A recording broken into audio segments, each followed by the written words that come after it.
Alrighty guys, welcome back to Star Wars Review. Today I'm reviewing the Hyperbolic Trail of Shadows Issue 3, Chapter 3 Cold Comfort, which was written by Daniel José Older with art by David Watcher, and was released on December 22nd, 2021. So yeah, it's the final story of the second wave of Phase 1 of the Hyperbolic, and also the final story for the Hyperbolic release in 2021. So, but I thought it was another great issue.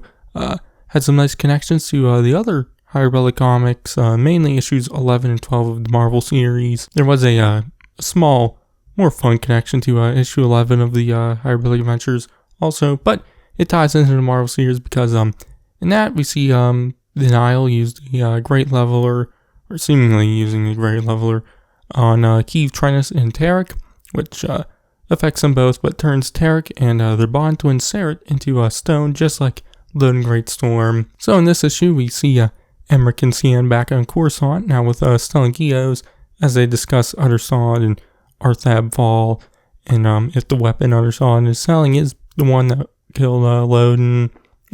But Cian takes them to this cantina where she plays music.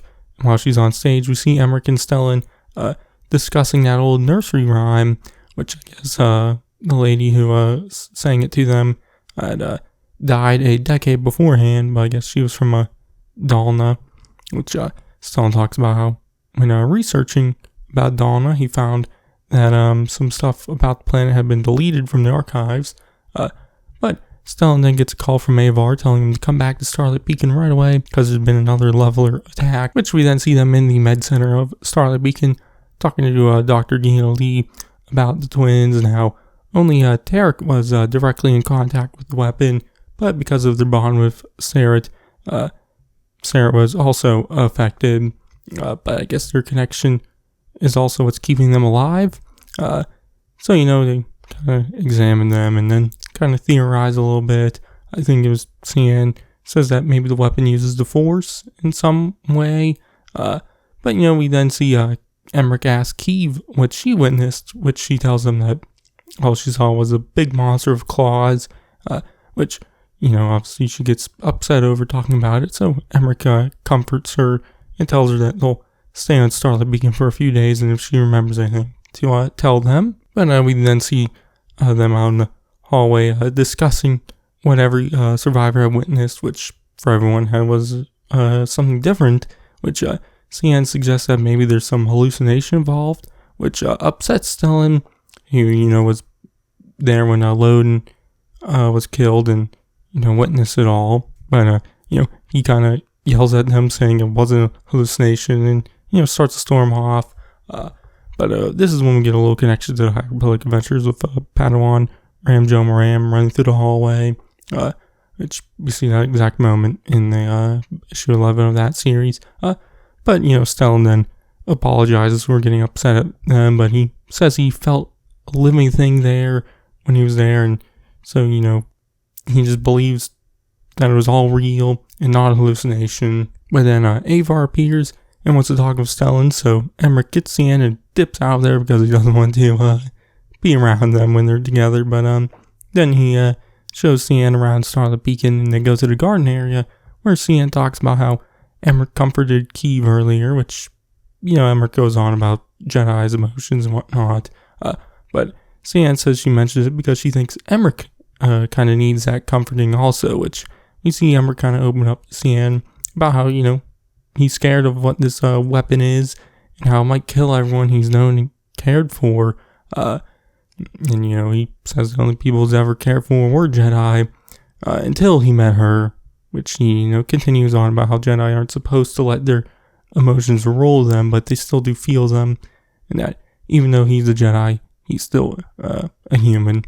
Which Cian then hugs him, and that's where their part of the issue ends. And actually, the issue just ends there, actually. But there was also some stuff of Uttersond in the issue, which at the start we see him talking with a shirtless Marchion Ro, which Ro is telling him about Fall and if he's seen a Tarnab like Fall recently, which Uttersond tries to deflect and say that he hasn't heard anything, which after they get done speaking, Ro is kind of suspicious of Uttersond, so he sends two other Nihil to look after Uttersond.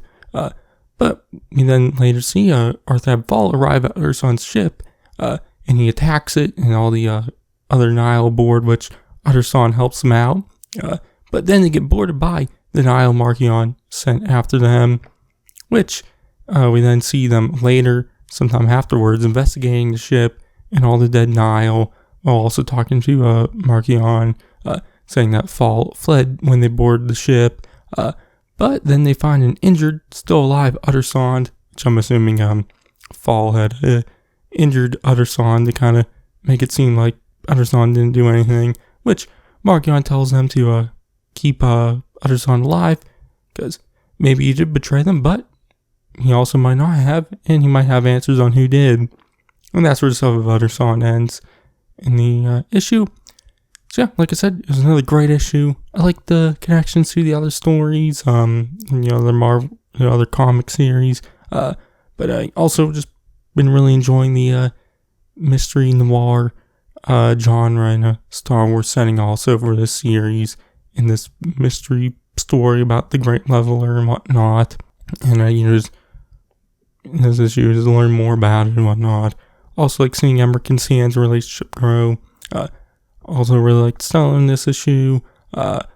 Interested to see what Dr. Utterson's motives are and whatnot, now that we know for a fact he is trying to betray the Nile. Once again, the art was great. I like that.